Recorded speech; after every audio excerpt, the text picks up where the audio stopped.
Thank you for having me here this evening. My name is John Schutzke. I'm a professor at the University of Wisconsin-Madison College of Ag and Life Sciences. I'm actually in the agricultural engineering department, which is now called biological systems engineering.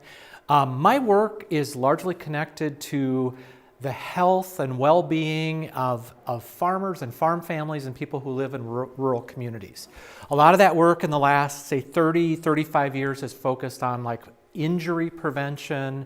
I did a lot of work after 9/11. All of our funding for doing things like tractor safety and respiratory health for a lot of that funding dried up for a period of several years.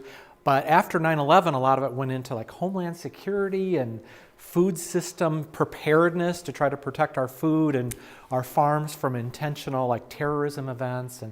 But for the last 2 or 3 years, probably about 2.5 years, I've done a lot of work on farm, family, and rural stress.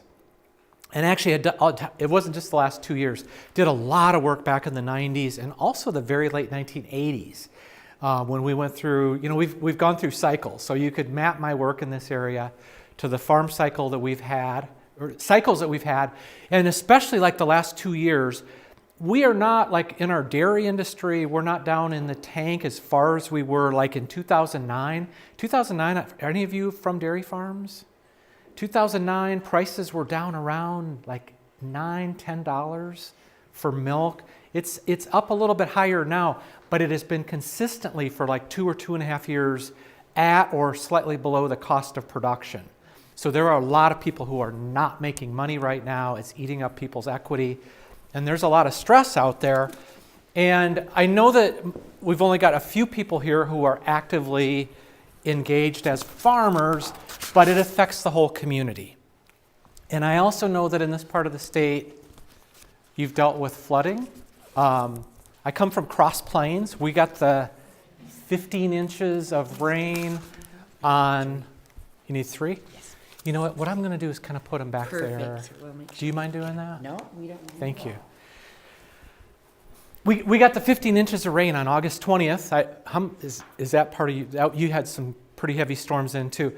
And the other thing that had happened, I think this is a good thing, but my son was married on August 18th. So that kind of combination of events, it created a lot of stress for our family. Not all of it was bad stress. The wedding was beautiful and a lot of things happened. And one of the messages I have for you is that stress doesn't always have to be associated with really bad things happening in our lives. The other message that I want to leave you with here is that stress is something that helps us grow and helps us change. There's stress associated with any kind of change. But where it really begins to become problematic is when we start to talk about chronic stress. And so when I talk about breaking the cycle, I'm talking about breaking the cycle of chronic stress, okay? So this is going to be a little bit of a different talk. It's not just, make sure you get plenty of sleep and eat a good lunch and things. I'm going to go a little bit deeper than that in this presentation, and I'm going to go into some of the science of how chronic stress actually develops. And again, I want to just thank you guys for having me out. I'm going to role model a little bit here. So I was telling a few people earlier, this winter for me, I do a lot of traveling and I also teach 2 classes. I have about 180 students that keep me really busy. And every day when I get done teaching, I often have to hit the road and go out and do like a workshop like this. And this winter for me, I don't know if anybody else feels this way, the movie Groundhog Day with Bill Murray, I despise that movie. I've never actually watched all the way through it. It's really weird because I love Bill Murray and I love his girlfriend, like Andie MacDowell, is that her name? I mean, she's really cool, but I cannot stand that movie, and part of it is that's been this winter. So hopefully my role modeling is as I'm driving, like I decided to take 56 to A to D, I don't know what roads I was on, county roads, and I was like, this is like ultimate Groundhog Day. I lost my cell phone signal, so I wasn't able to like listen to the Michael Cohen hearings and things like that. And but I got about 2 miles from Lafarge, and I looked out to my left, and there was this beautiful deer. She was a doe. I've got it on video. I could actually prove this to you. I stopped. I put on my blinkers, and the sun was setting. obviously in the West, and it was just absolutely beautiful. In my video, I'd be a little bit embarrassed because I said, "Hey, sweetie." I had my window down, and I've got her on video, and it was just like that perfect moment. And that is something we all need to find time to do, is to stop and reflect at the beauty that's around us. Anyway, that's my little commercial. So we're going to talk about how the science of how we go from these everyday, short-term, like, yeah, driving here, there was a couple stretches of road, a little bit stressful. My day this morning with some of my students, a little bit stressful. That's part of human life. But when it becomes, we get onto this on-ramp of chronic stress and it begins to take over our life, that's when it becomes problematic. That's when it begins to cause health problems. People make bad decisions. So, does anybody know the significance of why I pulled out a picture of a Ford F-150? I was surprised by this. Ford F-150 is the most popular selling vehicle in North America, or definitely in the United States. I was really surprised by this. The reason that I wanted to show this is not only am I going to show what this on-ramp looks like from a science perspective, but I also want to talk about, okay, we all know how to drive a vehicle, whether it's a Ford 150 or this is my car. I don't know if you saw this not this particular one, but I drive a 2018 Toyota Corolla. Mine has really cool, like chalky looking salt-colored pinstripes on it right now. It's barely recognizable, but it is a black Corolla. But if you take a young person who has never driven a car before, the difference between a brake pedal and the gas pedal, or if you're on a tractor, like where's the gas pedal at? Well, it's actually a throttle, the thing we use to control the fuel flow.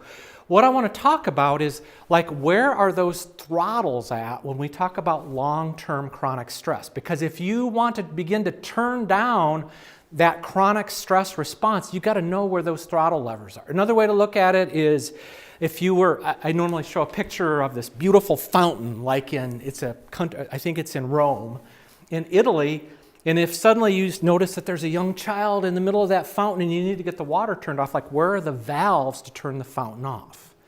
And so those are things that are not necessarily intuitively, so where are the throttles, where are the gas pedals for long-term chronic? I guess I do have this throttle lever. This is my dad's John Deere 4020.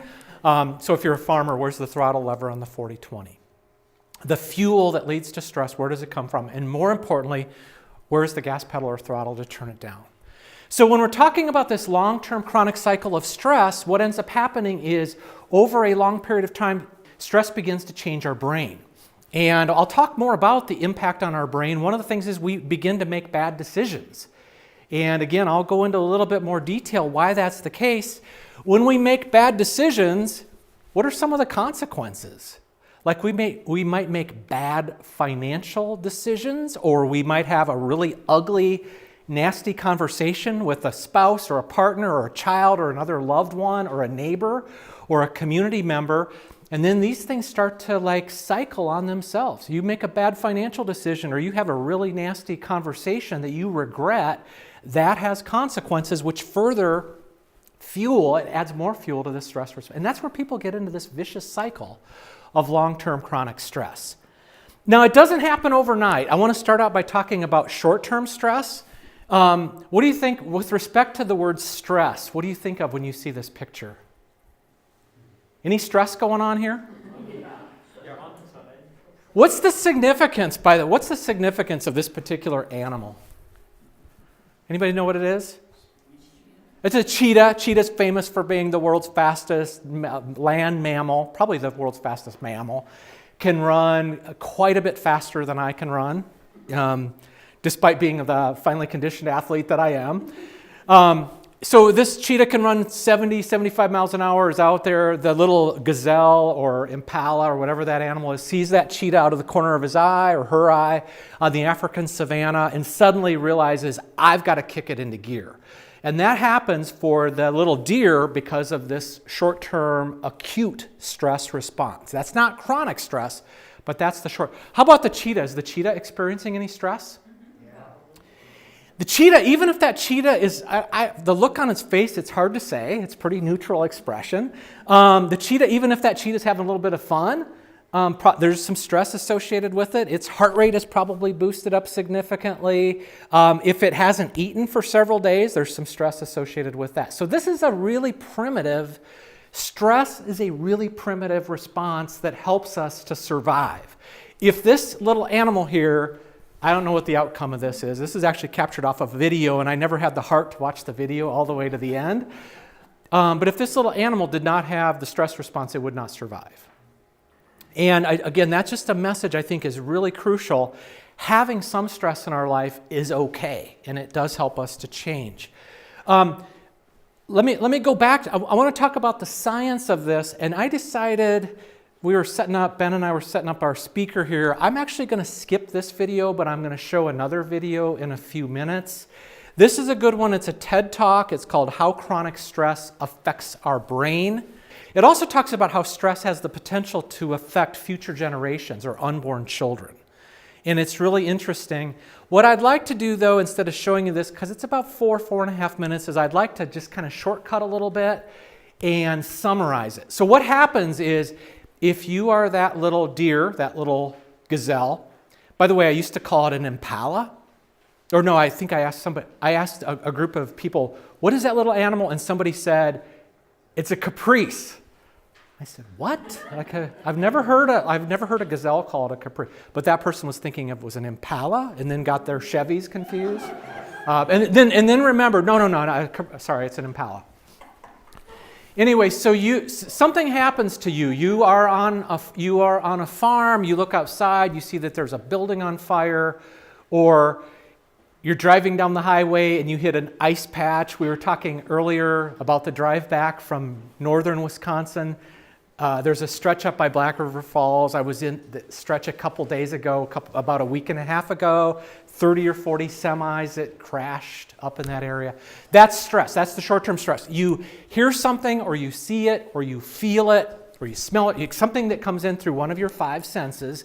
And that information comes into the brain, and it comes into a part of the brain called the hypothalamus. The hypothalamus is like, when I talk to young students, they totally don't get what I'm talking about, but I refer to this as like the switchboard operator. They're like, what? What are you talking about? So the hypothalamus is like the switchboard operator. It's taking in all these signals from our 5 senses, and it tells the brain, like, ooh, something bad is happening. There is a threat. There is a stressor, S-T-R-E-S-S-O-R, something that has the potential to hurt me or harm me, or there's the cheetah that's going to tackle me and eat me, whatever. And it says, brain, we got to kick things into gear. It actually sends a little hormone, a little dose of hormone to the pituitary gland in the brain. The pituitary gland is like, of all of our glands, it's like the orchestra conductor. It controls everything else, or the puppet master of a marionette puppet. And the pituitary gland releases a very powerful chemical called ACTH, and that goes into our bloodstream, and within a matter of just a second or two, it goes to the adrenal glands. Anybody know where the adrenal glands are located? Top of the kidneys. And the adrenal glands start to pump out stress hormones. So this is called the HPA axis. This is the stuff that's explained in the TED Talk. But it's that HPA axis that triggers the stress event that gets the little gazelle running and the heart rate going up and all these different things. I'm not going to go through all these: heart rate, blood pressure, red blood cell count, blood sugar. Why would those on the left, why would that be important? All those heart rate and blood type things. Why is it important that these chemicals boost those outputs? Why is it important? So you can escape. So you can escape. You need energy. Pupils dilate so that you can let in a lot more information and make decisions quickly. Some people have said, well, what about the digestive system and the reproductive system? It kind of goes on hiatus. That's one of the reasons why, if you've got long-term stress, you start to have stomach problems and other sorts of issues connected to your digestive system. Partly because this takes a lot of energy. And so this is the body's way, from an evolutionary perspective, of conserving energy. The other thing that happens with the digestive system, some people find this interesting.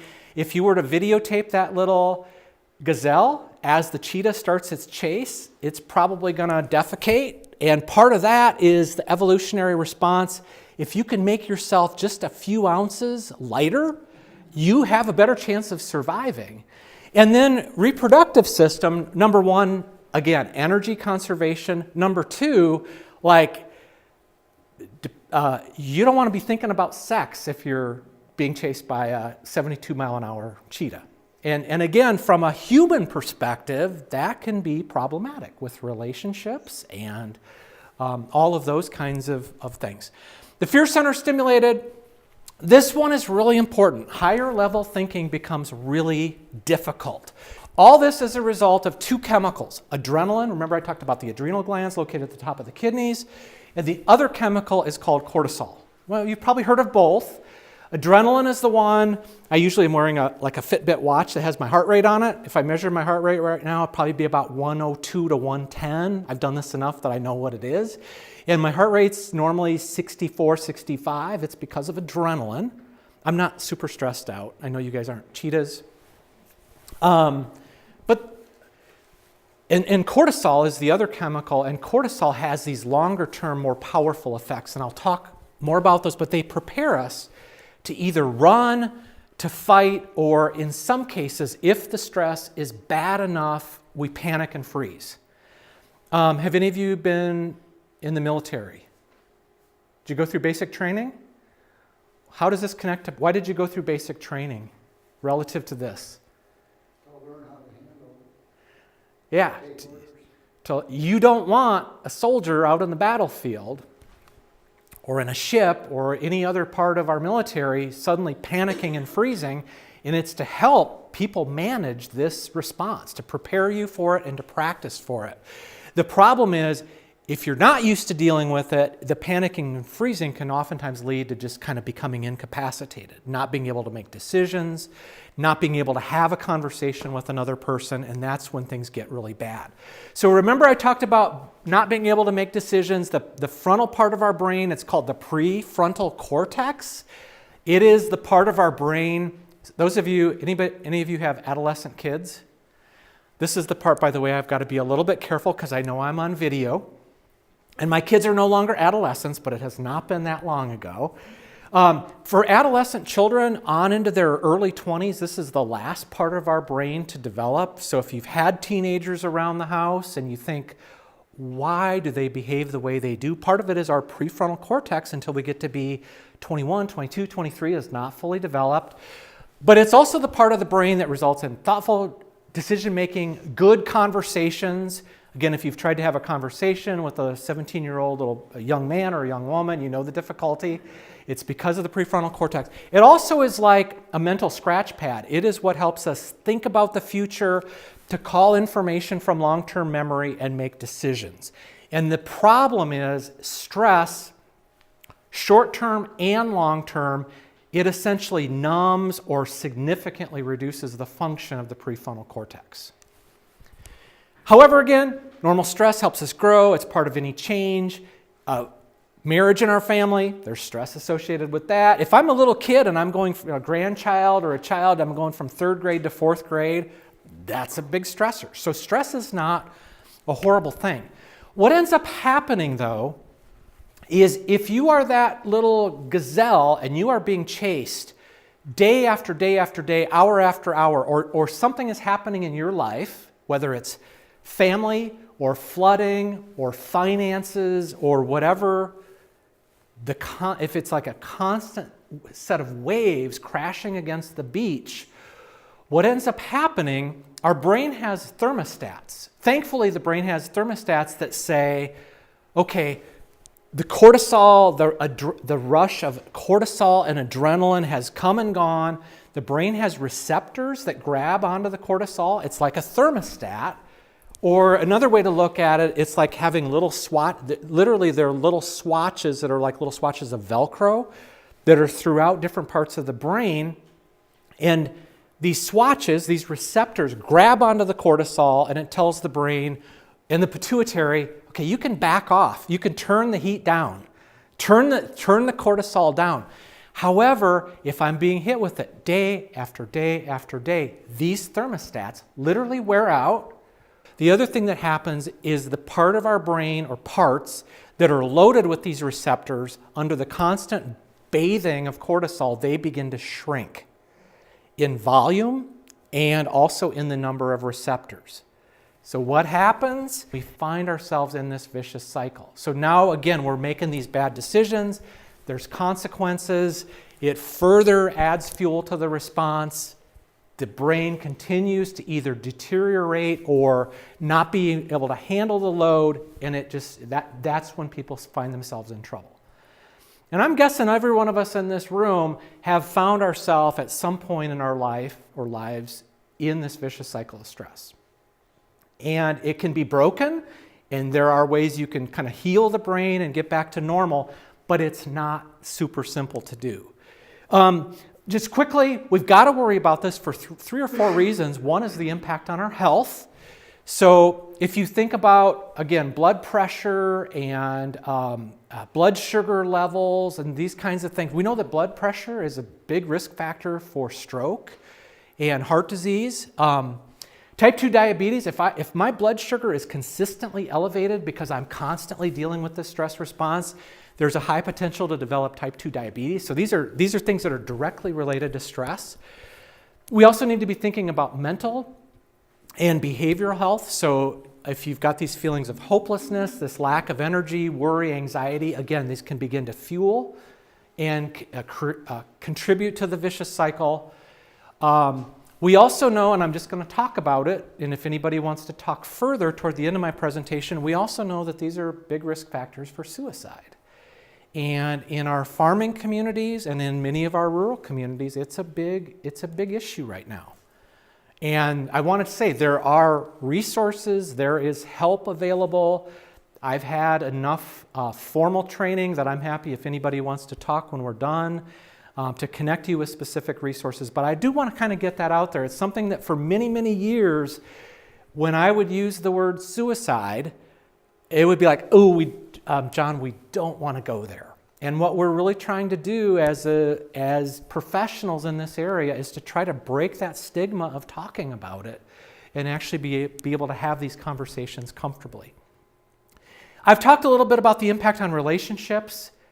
If you're super stressed and that prefrontal cortex is being bathed with cortisol, all kinds of issues, being able to relate to other people, being disconnected from the community, or families with children, with loved ones.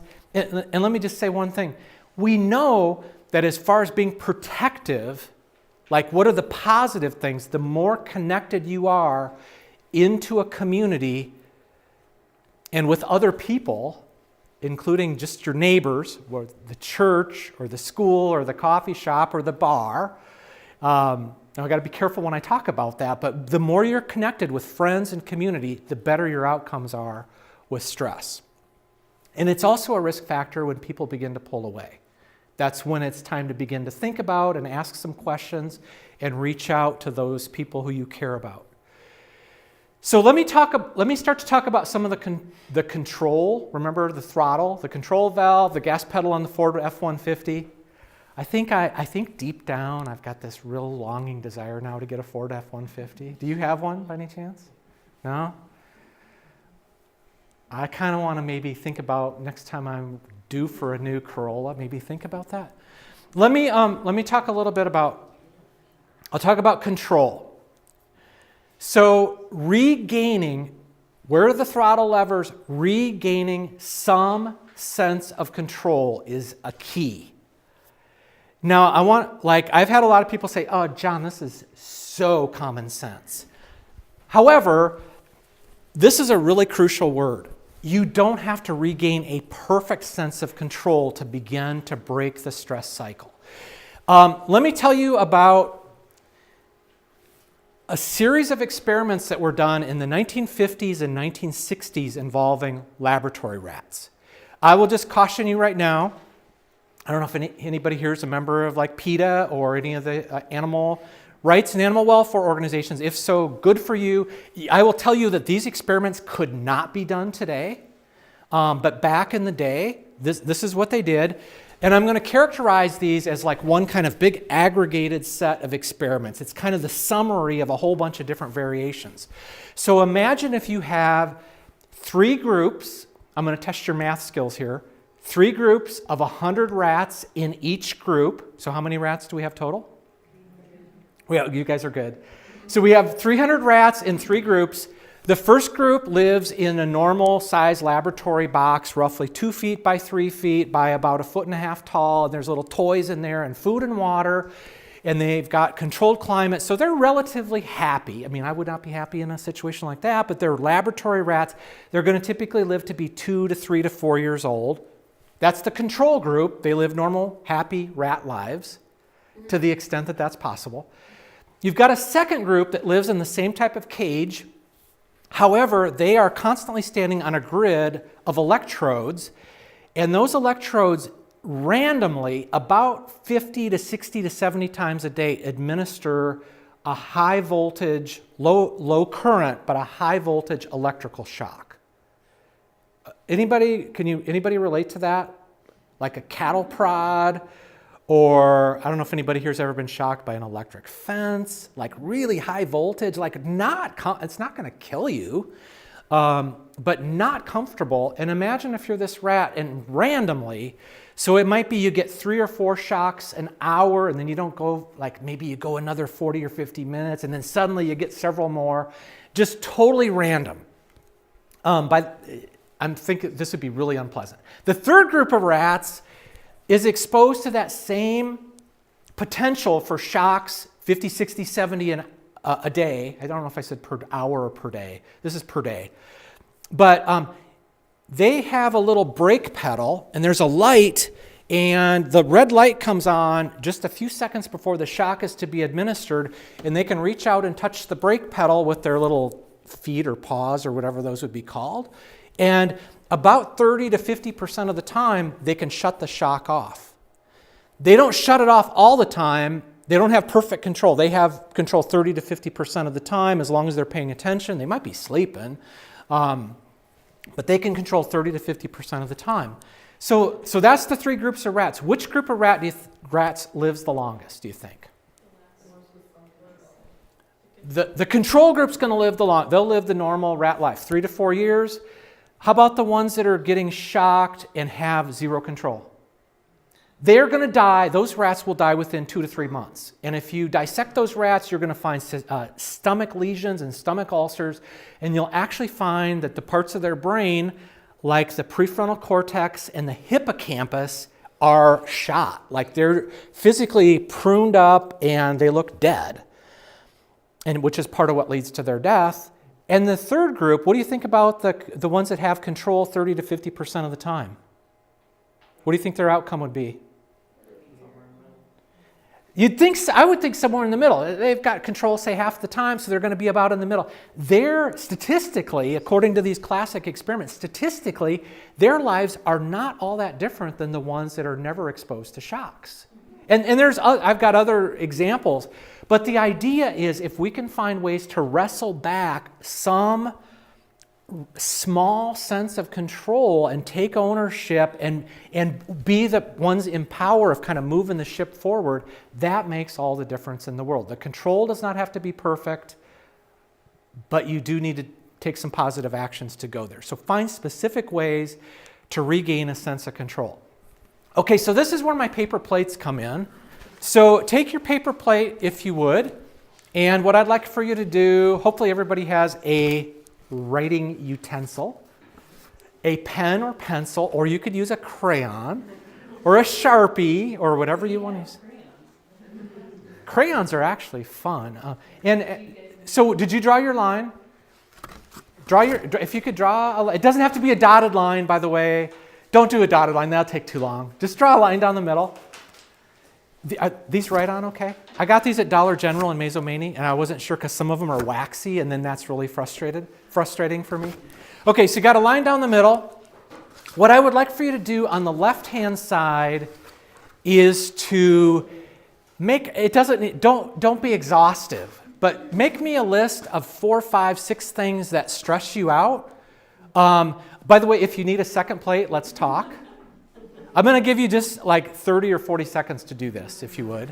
Okay, so you've probably all got a list of 4, 5, or 6 things. Now I'd like for you to circle the things that you have some control over. And then I'd like to hear from you. If a few of you wouldn't mind maybe sharing a couple things. I don't want you to have to get personal. If you don't want to, I can share more. Anybody want to just kind of share what some things you got on your plate and tell me if you got control over it or not? Are you? Yeah. There's a light on in my car, like a little wrenchy thing. A wrenchy thing. That's a technical term, right? Yeah, yeah. I think it means I need an oil change. Okay. So in theory, I have control over it. Okay, yeah, some. I can go get it fixed. Yeah, you can also unplug the light. No, I'm just kidding. Okay, so that is when you have control over, yes. Riding with people, being a passenger in a car. Oh, okay. Yeah, I had a bad accident a year ago and I'm Oh, struggling with it yet. so you've now got kind of a reaction to that because of your past I experience. don't have a whole lot of control over it. Yeah, well, you could, do you drive? Oh yeah, I drive. Okay. Most of the time I'm fine with my own driving, but when I'm with somebody else, I don't have control. I suppose that person in the passenger seat who is freaked out and stressed about it, who wants to take control, we would call that person like a front seat driver or a back seat driver, right? I don't have any of those in my family. Anybody else want to share? Yes. Running into somebody on the street, I can't remember their name. Oh, okay. I have no control over that. Yeah. I bring it up. That happens to all of us, by the way, as we get older, and part of that is because of the effects of our brain or aging on our brain. I'll just tell you, I have one class I have 84 students, and the other one I have 64, 65. And 2 or 3 years ago, I would be able, by this time in the semester, I could memorize everybody's name. I'm embarrassed now it's stressing me out too. And I do attribute some of it to age, a little bit of it to stress. Who else wants to share?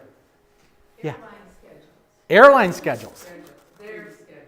They're not your schedules. Okay, yeah, because you just got back from Arizona? Yeah. And that was, coming back was stressful. Oh, no, you said it was cold there too, yeah. Anything you have control over? Maybe switching airlines. Switching airlines or not flying. I mean, there are some of these things that we do have some choices. I've had a couple horrible planes, it's all related to winter this time. How about you guys? You had a couple things? New physical experiences? New physical experiences. Like what? Like what? Take the AT, and so Ah, certain areas of that trail, if I haven't seen it or I haven't done enough research on it. so that can be stressful. Yep. You're also the skier, right? Yep. So not all stress is bad.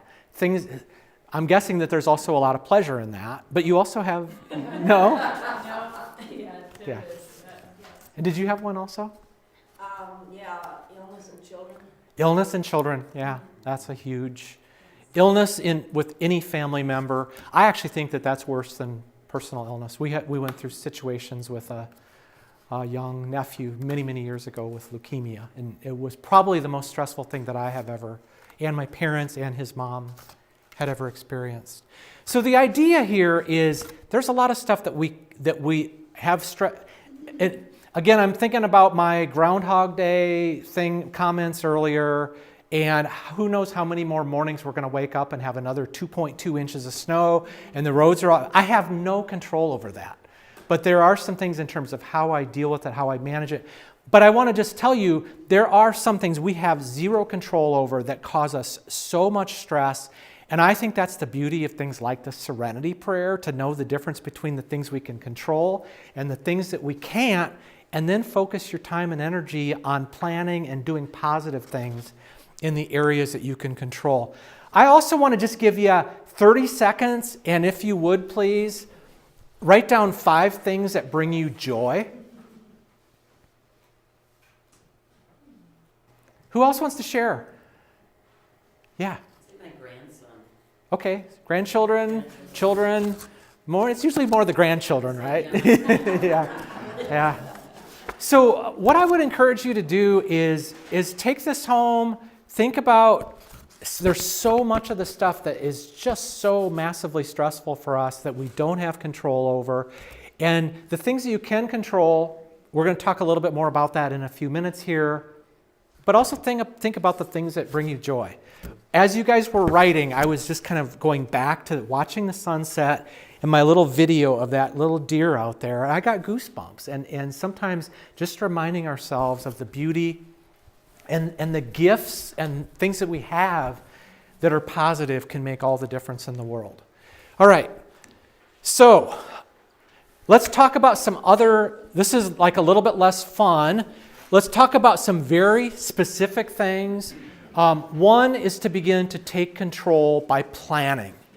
So I know that when like right now, with my work, it's super busy. I also have my child who I talked about who's newly married. She, by the way, is Chinese, so we're also working on getting a green card. I've always done my 2 sons their taxes. So now I'm doing the taxes for the whole family, and we just moved our mother-in-law from the Chicago area up to live near us. So we're also doing her taxes this year.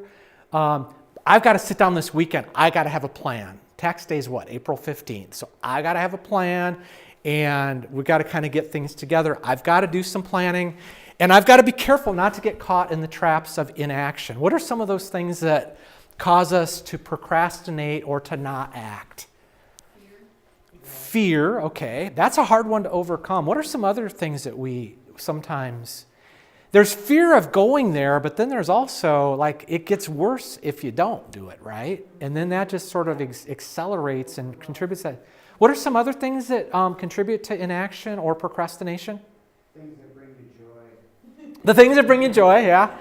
I'm probably going to go out and watch some music tonight. And yeah, if I'm looking for some extra joy, I think I'm going to just sit down and play the guitar for another couple half-hour blocks.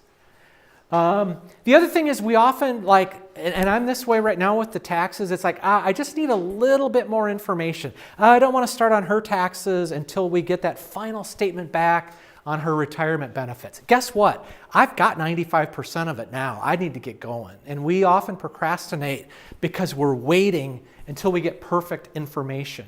And we rarely get perfect information. This is really important. Write things down. The physical act of writing things down helps. That's why I had you do the paper plate thing. It helps you to cement an idea or a commitment. I don't know if nobody's probably noticed this. Anybody notice I got PP on my wrist here in red Sharpie? I have my own methods. I used to put things on my cell phone. Never works for me. I either write them down, and when I write them down on my body, it makes a difference. PP is paper plates, by the way. I needed to make sure I had run out of paper plates, so I made sure to stop and get paper plates. Write things down. The physical act of writing things down cements it in memory and gets you going. Oh, and let me say one other thing. Lists. How many of you do lists? Okay, there's a lot of people now that are like, oh no, don't do lists, or come up with, use software. Lists on paper are really powerful. And the physical act of getting it out of your head and onto paper, that also reduces stress because you're not, and then the satisfaction of being able to cross it off. So just little powerful techniques. Find the things that work for you. My students in my class, I give them an assignment or something and they put it in their phone. It never sees the light of day. But when you do it on paper, it makes a difference. Don't go it alone. A lot of things I know with the flooding and a lot of the damages that you faced in this part of the state, also with our farm crisis and some of the small rural businesses, this is stuff you can't do by yourself. You need help. Financial help, legal help, might be contractors or builders or people who have construction expertise. State and federal and local governmental officials can be really frustrating.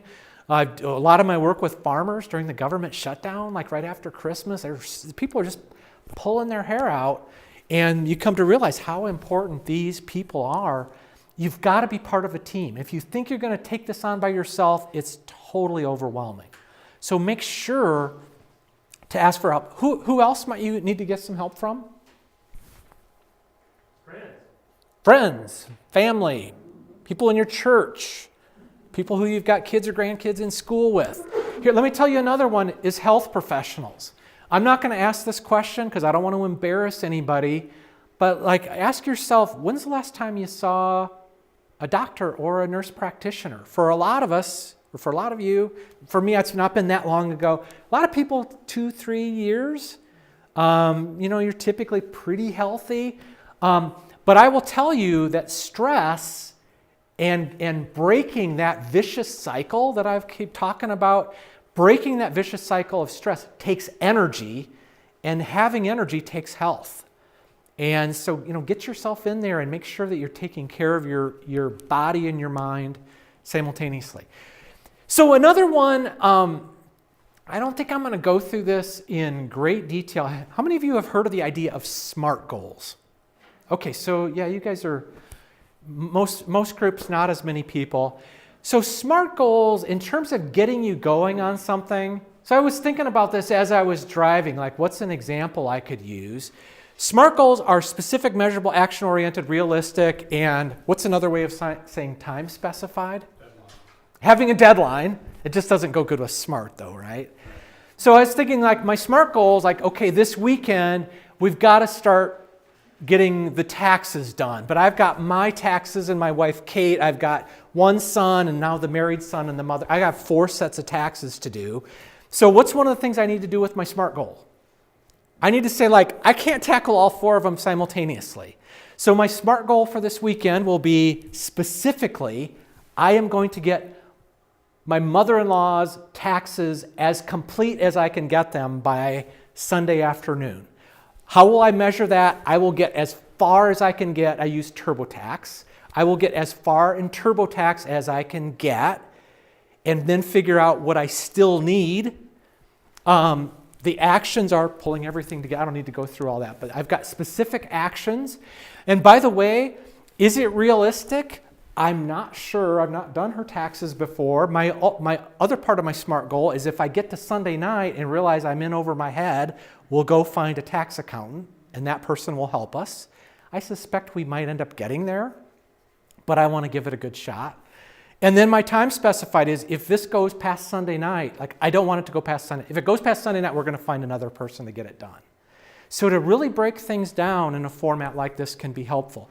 What I was going to ask you to do is to turn your plate over. Actually, we got time to do this. And think about a task you want to get done by next Sunday. Anybody want to share something specific that you need to get done? And you don't need to go too personal on this. I'm just curious what you're all thinking. Well, I got taxes on my mind, I just gotta find somebody to do it, 'cause Don't ask me, please. I'm full. it's just more complicated than they've ever been before, so I just gotta find a guy, so, I guess I'll measure it by, if I make contact, first action would be to make a phone call.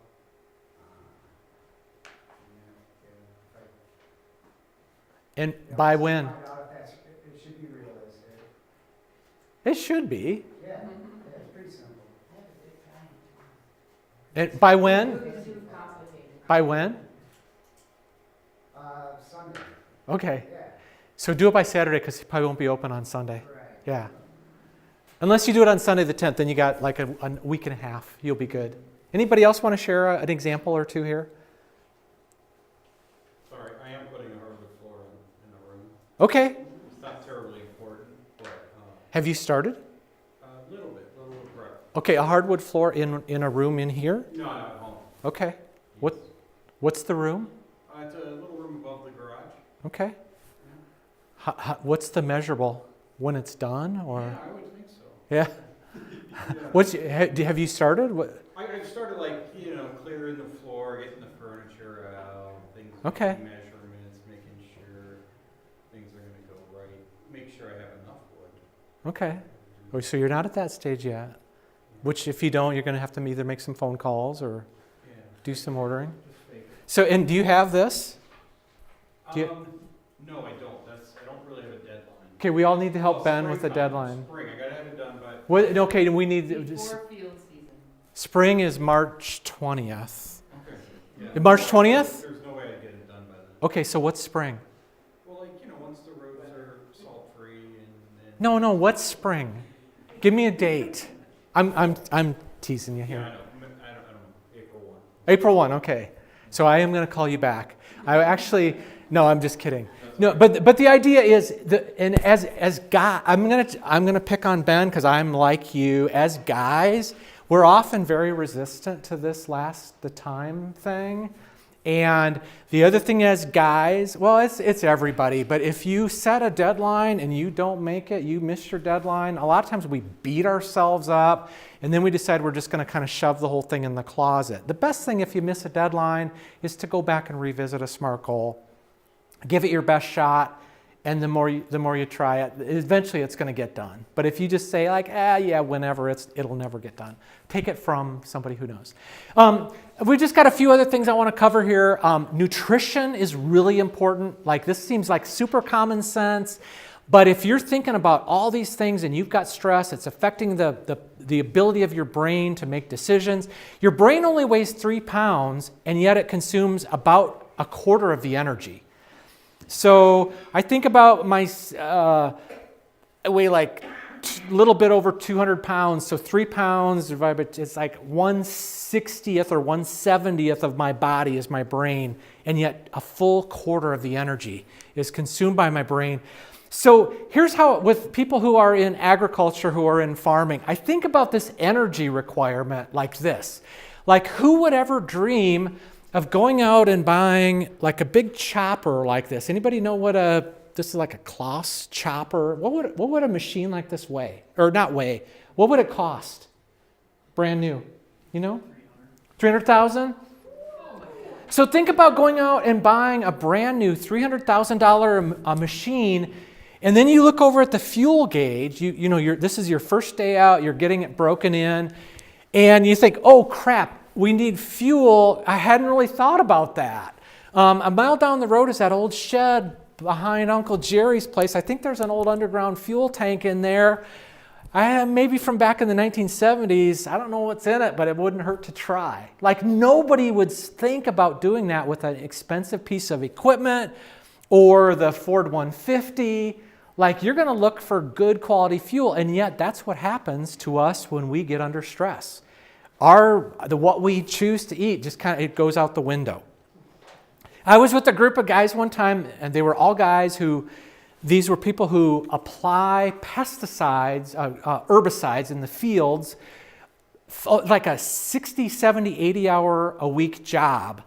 And some of them were close to 100 hours a week, full time from April until the middle part of June, maybe early July. And I was in a co-op, and they're saying like, Steve, show him your lunchbox. And I'm like, and I looked at his lunchbox, and it was like a giant, like one of those big toolboxes from Home Depot. And I'm like, that's not a lunchbox, that's a tool. And it's like, no, that's Steve's lunchbox. They're like, Steve, you got to show him. And Steve finally pulls it out and puts it up on a chair, and I could tell he's a big guy, but it took a little bit he had to heft it up there. He opens it up, and it was like a Fort Knox of Snickers bars and Mountain Dew. And he had them like, it was really impressive. They were like perfectly stacked, and like, there must have been close to 100 Snickers bars and probably 15, 20 cans of Mountain Dew. I walked over and picked it up, and it weighed like, 12 or 14 pounds. If that's your diet, you got a problem. So when we get under stress, when we get under this time pressure, making sure to take care of yourself from a nutritional perspective is crucial. Exercise is kind of a big deal. Exercise leads to the release of endorphins. Endorphins, we could go into a whole bunch of the science, but they're basically feel-good chemicals. They actually mimic the impacts of opioids, believe it or not. We talk about runner's high. I'll tell you, I do exercise a fair amount. I hate running, but I do get the effects of endorphins through aerobic exercise primarily. Exercise helps to strengthen your circulatory system, your respiratory system, brain function, brain oxygen. And here's the other cool thing about exercise, recently proven by MRI studies, that when people regularly exercise, assuming that you're healthy and that your nurse practitioner or physician would approve of it, that's a real big caveat, exercise helps to regrow or increase the volume of those parts of the brain that are loaded with these receptors. In particular, the hippocampus. The hippocampus is also famous because it's responsible for long-term memory. So you know how you start getting really stressed in your memory, you start to have trouble recalling information. Exercise can help with that as well. And it also helps to reduce some of the effects of aging. Meditation and mindfulness helps to grow and strengthen the hippocampus. Again, that's the long-term memory. It reduces the influence of the amygdala. The amygdala is the part of the brain that's responsible largely for anxiety and fear. Meditation and mindfulness helps you to focus on the here and now. It's also about oxygen to the brain and breathing, the calming concentration as you breathe. Now, I was at a program. Am I okay if I go just a couple minutes after? I did a program in Cincinnati 2 years ago this coming April, and I had this slide, and I had one guy who said, "I'm not going to do that." I'm like, "What are you talking about?" And it was this slide. He said, "I'm not buying yoga pants." And I said, and at first I didn't understand what he was saying, and I made him repeat it like 4 times. And he said, "I am not going to buy yoga pants." And I said, "This is totally not about buying yoga or even doing yoga. It's about simply taking time. It's about, like, again, pulling over on the side of the road, putting on my blinkers and watching that little deer out there. That's what we're talking about." I'm going to show you this video in just a second, but let me just ask you, how many of you hunt deer? I mean, I think about, I'm not a deer hunter, but I do float down the Wisconsin River in my one-person canoe and I fish.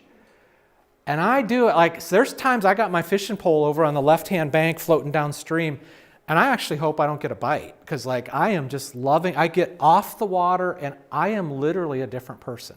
So finding that quiet time, escaping, whether it's by yourself, with a loved one. In my case, it's either music or nature. Those are the two things that bring, it's hard to do the nature thing right now. I do miss hiking, and that's going to be my summer joy. With sleep is another big one. When we talk about stress, we very much underestimate the value of sleep. Again, picking on guys here just a little bit, we also have this sort of badge of honor, like the less sleep I can get by on, the better person I am, or something like that. It's a big deal. I've talked with a number of guys who are dairy farmers, and because this was instilled in them since the time they were little boys, it's a badge of honor, and yet it does lead to. Are you a dairy farmer? I grew up in. You did? You know what I'm talking about then? And but adult sleep needs vary. We need a combination of different types of sleep, including deep sleep, REM sleep, that's the dreaming sleep, and also light sleep. Some of the enemies of sleep, these are obvious: overstimulation, lack of routine. Believe it or not, alcohol, even though I love my beer, I love one of the pale ale, I like the hoppy beers. If I drink a couple beers, I fall right to sleep. But if I look at my Fitbit the next morning, I don't get enough deep sleep because alcohol tends to interrupt deep sleep, as does caffeine. For me, if it's anything after 1 or 2 o'clock in the afternoon, even though I might fall right asleep, those are the times I end up getting up at 3:20 like I talked about. What are some of the other things that interrupt sleep or that cause problems with sleep? Teenage drivers. Teenage drivers, okay. Yours? No, they're through it. The worry, you mean the worries associated with it? Yeah. Yeah, definitely went through that, which is actually connected to my 320 thing, I think, to some extent. Here's the other one, is devices. That bright light, if you're looking at your phone, till late in the evening, first of all, it does trigger parts of your brain that are going to tend to keep you awake. And then the other thing for me is if I've got my phone right there, man, when I do wake up at 3:20, like, I just want to have a look at it. And then if there's something in there, there's an email that came in from a student after I went to bed, that's when things just start to become that vicious cycle. Changes in, we talked about caffeine. Changes in sleep habits might be an indicator for an underlying health condition. So those are just like, let me just back up. Sleep, nutrition, exercise, mindfulness, the whole thing on planning, finding ways to regain a sense of control. The really crucial thing is when you're going to break that vicious cycle, There is no one magic bullet. Unlike the John Deere 4020, there is not just one throttle lever. There's a bunch of them, and you got to kind of be working on all of them simultaneously. But these are the ones we know from research that make a difference. I guess any comments, questions, sharing ideas, things like that, things that work for you? There have been a number of different studies. Can I tell you about one? Do we have just another couple minutes? So there was actually a study that was done at the University of Wisconsin-Madison about 5 years ago, and it resulted in one of the most ever watched TED Talks. And I have to think of the name of it. The author and the person who did the TED Talk is Kelly McGonigal. I think it's called How to Make Stress Your Friend. Okay, so that's what it's called. So she talks in this TED Talk. I'm not going to show it because it's 18 minutes, but you can watch it at home. She talks in this TED Talk about a long-term study of 30,000 adults over, it's a long time. It's either 10 years or 20 years.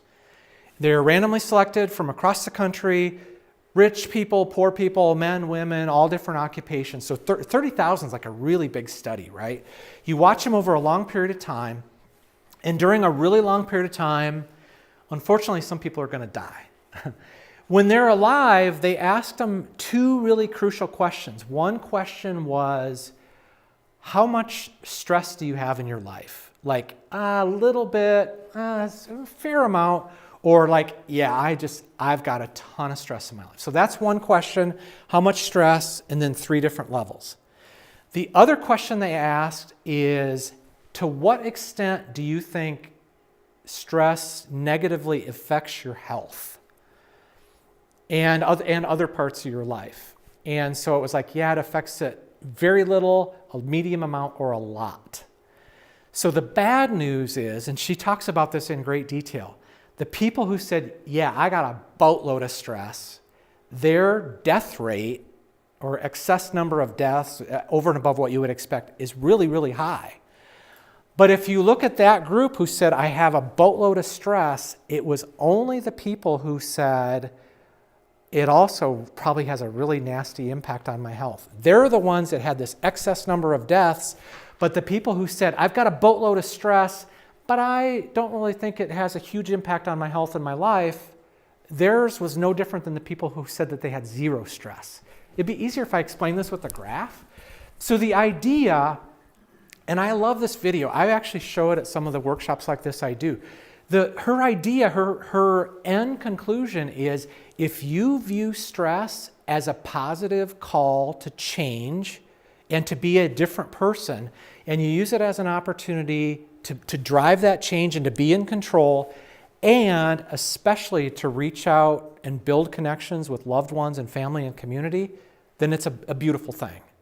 Even if you've got a lot of it, it can still be a good thing, and from a statistical perspective, it's no more harmful than the people who have zero stress or who say they have zero stress. So that, in terms of like a big study over a long period of time, that's one of the coolest ones. If you wanted any more information, I've got all the background papers, and I didn't do justice to Dr. McGonigal. Her presentation is so good, and she's just so compelling the way she presents it. Thank you. Yeah.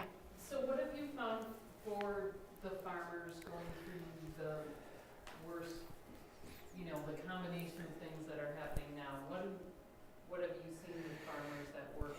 Yeah, so it's a really good question. What am I seeing with farmers that works? So I'll tell you that in the last 6 months or so, when I've done workshops like this, like at at some of the different farm organizations and groups, unlike past years where I'll have 15, 20 people who show up, now rooms are full. I often see couples together. I think that's really important. I think a lot of times it would just be the wives. And I think having both in a couple, it's really important. I do see a lot of this. And it's woman to guy, it's not the other direction. I start to talk about eating right and getting enough sleep. I see a lot of that. So I think having that support and mutual understanding within couples is really important. The other thing is, like, I talk a lot about like reaching out to our State Department of Ag, Trade, and Consumer Protection. They've got something called the Farm Center, or meeting with your nutritionist if you're a dairy farmer, or your agronomist if you're a crop farmer. And a lot of times guys are like, couples are like, yeah, they're kind of so-so. But if I have other farmers who can give testimonials about what they've done to work with these different groups, whether it's the Farm Service Agency, the State Department of Agriculture, or independent consultants, it makes all the difference in the world. It's like farmer to farmer peer support and peer teaching. You're much more likely to take advice from another fellow farmer than you are from the guy from the university. So we're trying to find ways to better facilitate that, peer-to-peer learning.